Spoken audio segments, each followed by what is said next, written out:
136,000 pesos na halaga ng hinihinalang shabu ang nasamsam ng Panabo PNP sa isang buy-bust operation. Suspect arestado. Magbabalita dyan si Patrolwoman Daphne Pasaol.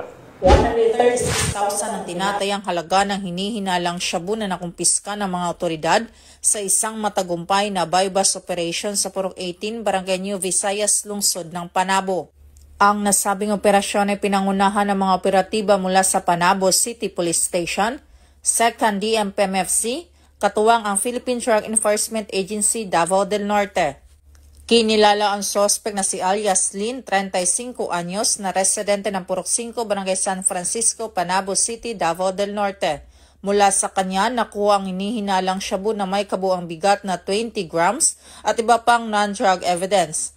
Kasalukuyan na sa kustodiya na ito ng nasabing istasyon para sa kaukulang proseso at pagsasampa ng kasong kaugnay sa paglabag sa Republic Act 9165 o ang Comprehensive Dangerous Drugs Act of 2002.